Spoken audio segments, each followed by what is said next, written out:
როგორ ხედავს გირჩი პრივატიზაციის კანონის მიღების შემდეგ რა სახის რეგულაციები იქნება ამოქმედებული, რათა თავიდან აირიდოთ თუნდაც ხეტყის მასობრივი ჩეხვა პრივატიზაციის გარეშეც მასობრივად იჩეხება. აშკარაა, რომ ამ სახის რეგულაციები რაც ახლა გვაქვს არ მუშაობს და რაც იჩეხება მეტი წილის სახელმწიფოს ბალანსზე.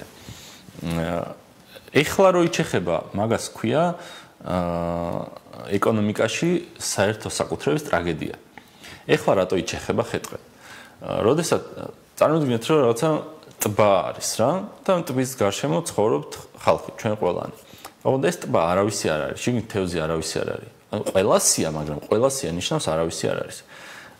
თქვენ რაღაცა ჩვენ ყველანი ჩავდივართ და თევზაობთ ხოლმე ამ ტბაზე. ხედავთ, რომ ყველა თევზაობს და შენ თავში ეგრევე წარმოვიდგენ, რომ ეხა მე დროზე თუ არ დავიჭირე ბევრი თევზი, სხვები დაიჭერენ და მაინც გაქრება ეს თევზი, მაინც ყველას დავიჭერთ, ამიტომ დროზე მე ბევრი უნდა დავიჭირო.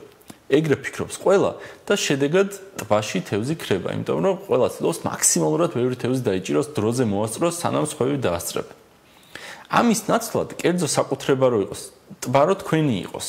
რამდენი კერძო ტბა ან კერძო თევზსაშენი არსებობს, ხო? სადაც მე პატრონი სხვანაირად ფიქრობს, რომ ყველა და კი არ დავიჭირო და ლიფციტიანი დაწყებული, დიდით დაწყებული და ყველა დროზე კი არ გავყიდო, არამედ რა ტემპში დავიჭირო ან რამხელა თევზები დავიჭირო, რომ დიდები რაც არის ისინი გავყიდო ხოლმე და პატარება გაზდა მოასწრონ, ქვირითის დადება მოასწრონ და ციკლი ააწყოს, რომ მე ამ ტბაში სულ მქონდეს თევზი.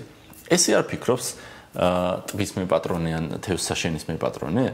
ხო და ხეტყეზე ზუსტად ეგრე იქნება. ნაცვლად რო დააკვირდეთ თევზ სოფლიოში, კერძო ტყეებში რა ხდება? კერძო ტყეებში ეს რაღაც ხდება. გაქვს ხო 1 ჰექტარი. ერთ სიტყვაზე 1000 ხე. ამ 1000 ხიდან შენ შეხვალ და როგორც დიდ თევზებს იჭერდი, რომ პატარები გაზრდილიყვნენ და მე იმიტომ რომ დიდ თუ გაყიდი, უფრო მეტი მოგება არ არის, კაცო? ასე რომ შენივე სიხარბე გიბიძგებს იმაზე, რომ მომჭირნედ მოექცია რესურსს. სიხარბე რომ ბევრი ფული შოო დიდი ხნის მანძილზე. და ამიტომ მიდიხარ და ისეთ მოსაჭრელ ხეებს ამოარჩევ იმ რაოდენობას, რომ ყოველ წელს რო რაღაცა 10% ჭრა, ამ დროს პატარა ხეები იზრდება და მე ისე გაიზრდება დიდებს ისე მოჭრი პატარები კიდე იზრდება და აი მაგას ქვია ინდუსტრიული ჭრა. ასე რომ კერძო ტყეები მთელ მსოფლიოში არავინ არ ჩეხავს თავის ტყეს მასიურად. მაგის ნაცვლად ჭრიან ესე ინდუსტრიულად.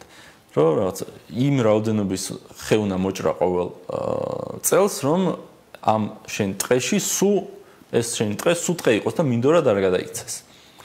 ეგ არის მარტივი გამოსავალი. მაგრამ სინამდვილეში ეს რეგულაციების საკითხი ისეთ საკითხია, საპასუხო საკითხია, იმიტომ რომ ადამიანის უმეტესობას წარმოუდგენთ, რომ აი ყველა ტყე თუ კერძო გახდება და ევროპაში ტყეების უმეტესობა კერძოა. რატო არ არის ევროპაში გამქრალი ტყეები? ყველა ტყე თუ კერძო გახდება, ადამიანები მოჭრიან ყველაფერს და საქართველოს გახდება უდაბნოსავით. რაც სისულელე ეგრე არ მოხდება, ჯერ ერთი.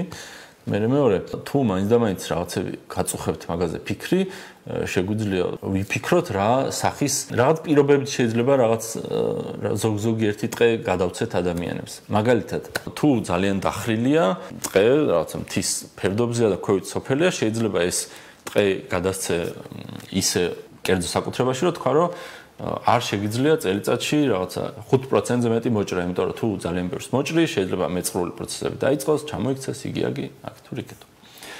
ესეთ რაღაცები შეიძლება, მაგრამ იმისთვის რომ ამაზე ვისაუბროთ, ჯერ იმაზე უნდა შევთანხმდეთ, რომ ტყის კერძო საკუთრებაში ქონა შეიძლება. დღეს გვაქვს კანონით აკრძალული, რაც არის სისულელი.